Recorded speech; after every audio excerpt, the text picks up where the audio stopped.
সরকারি চাকরি যেমন ছুটি আছে আর আমার আম্মাকে এরকম কোনো ছুটি নেই, আমার প্রতিদিন আম্মাকে হয়। তা দেখেন আসসালামু আলাইকুম, যে প্রতিদিন মতন একটা বলে সকালে সকালে যে ভাত খাইতেছে করার ভিতরে, আর এত কাজ জমা রয়েছে বাইরে, ভাই গরমের ভিতরে ভালো লাগে না, আর বেশি বেশি কাজ জমা থাকে। তো আশিপাশি সব খান্ডি পাতল ধুয়ে নিলাম সকাল সকাল উঠা, ঘুমাইসা পড়তেছে এরকম লাগতেছিল।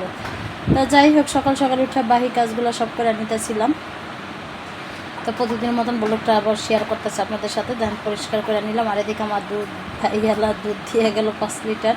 তো এগুলো আবার তো বোতল করে রাখতে হচ্ছি, কিছু কিছু বলতে কি 4 কেজির মতন রাখতেছে বোতলটা, আবার 1 কেজি জালও দিতেছে। যাই হোক, এরকম করে জাল দিতেছে। আর এদিকে আমার জামাই কিছু বাজার করে নিয়ে আসলো, আলু পেঁয়াজ বেগুন টমেটো এগুলো সবই নিয়ে এলো, ঝিঙ্গা টিঙ্গা। আবার এর মধ্যে আমার গরমের ভিতরে নিয়ে আসছে 2টা মুরগি। কেমন লাগে কাটতে কাটতে, কেমন বিরক্ত লাগে। তা যাই হোক, দেখেন ন্যাংটা চ্যাংটা 2টা মুরগি নিয়ে এলো। যাই হোক, তো মুরগি টুরগি আনলাম, মুরগিগুলো কাটতে নিলাম, চিল্লা টিল্লা আনছে। তো এদিকে আমি একটা স্ট্যান্ড ফ্যান লাগাই দিচ্ছি, শান্তির উপর শান্তি। মুরগিগুলো সব ফ্রেশ করে নিলাম, আর এদিকে তরকারিগুলো কাইটে নিলাম। তরকারিগুলো কাইটে সুন্দর করে পরিষ্কার করে নিতে চাই। কি সুন্দর করলাম নিয়ে আসছিল আমার জামাইয়ের মতন সুন্দর।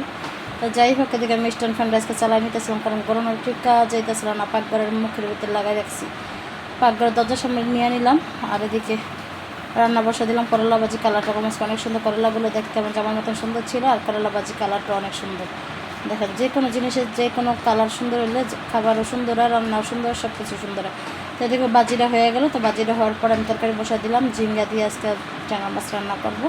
তো ঝিঙ্গাগুলো ভালো করে কষা দিয়ে একবার করলে একটু হয়ে গেছে। যাই হোক, যেটুকু হোক, আচ্ছা ট্যাংরা মাছ না বাজিয়ে রান্না করতেছে। তো মাছগুলো আমি দিয়ে দিলাম ধনিয়া পাতা, যে প্রধান রান্নিকে দিয়ে দিছি ধনিয়া পাতা, আমি মনে করি সব তরকারি রানি। তাই দেখেন ট্যাংরা মাছের তরকারিটা কত সুন্দর একটা কালার আসছে।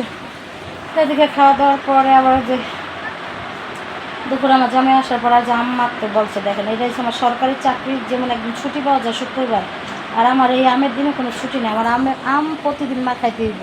এটা আপনার প্রায় ভিডিওতে পাবেন এই আমের সিজনে। দেখেন আম মাইকে আমরা সবাই খাইতেছি, মজাই লাগতেছে।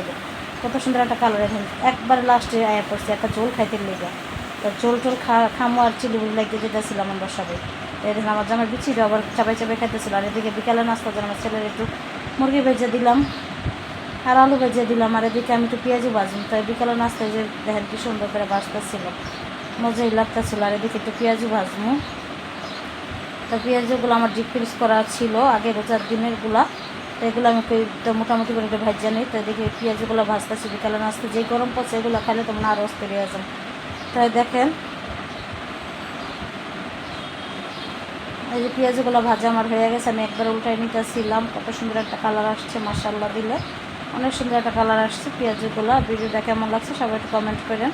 তাই দেন পেঁয়াজগুলো আমার ভাজা প্রায় শেষ, এখন উঠাই নিব। এই তো পেঁয়াজগুলো আমি প্লেটে উঠাই নিলাম বিকালের নাস্তার জন্য। কেমন হলে সবাই একটু কমেন্ট করবেন। আর এদিকে আরেকটা পাকা পেঁপে ছিল, বিকালের নাস্তাটা রেডি করার পর একটা পাকা পেঁপে কেটে নিলাম।